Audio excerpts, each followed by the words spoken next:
We have with us today Professor K L Bhaskaran, a supply chain and international logistics expert with 36 years experience.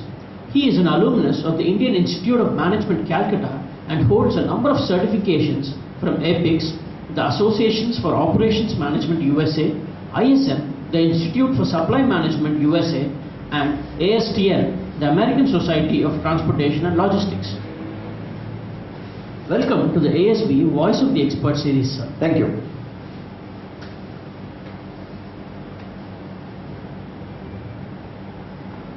In a recent report on industrial production by the United Nations Industrial Development Organization, India has been ranked among the top 10 countries globally.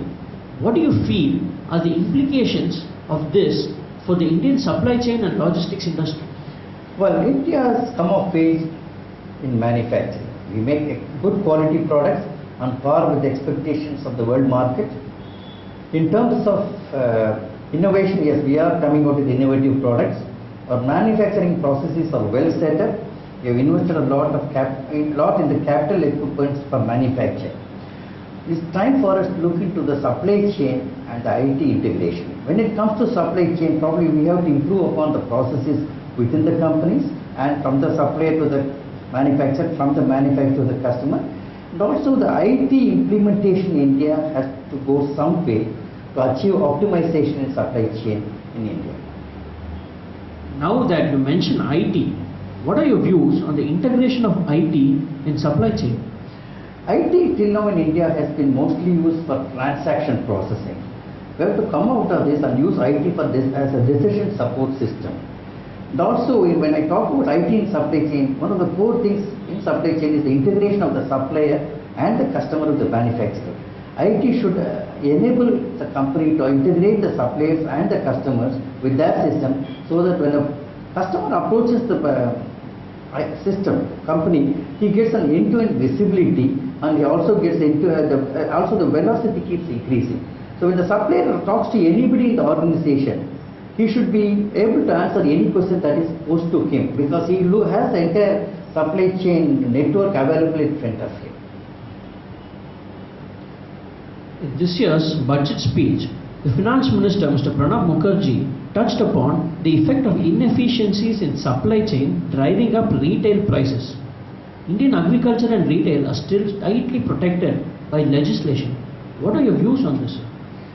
Well, 35% of the agricultural produce is lost before it reaches the customer. This is a very high figure. It's very alarming. That means if we produce 100 kilograms of potato, only 65 kilograms reach the customer. We have to work towards improving the supply chain of food products in India. We have a long way to go. For example, we don't have enough cold storages.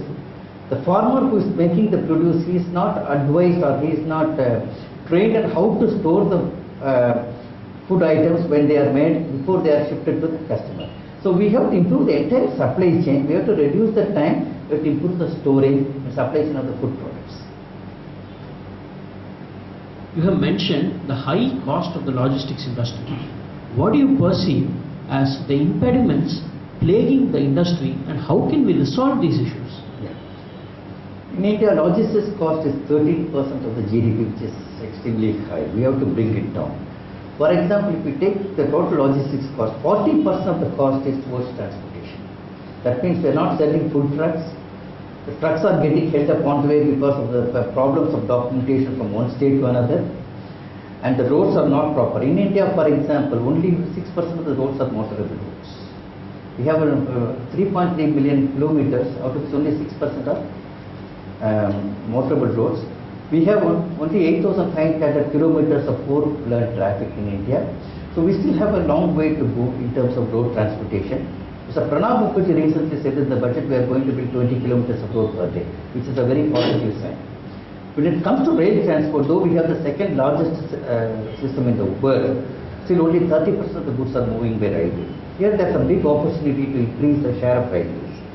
As regards airport, 80% of the Indian cargo by air moves through only 4 airports. We need to have more airports. Though we have a long coast time, we still have only 12 major ports in India. There's need to have more and more seaports in India. So overall, if you take the logistics in India, there's tremendous scope for improvement of logistics.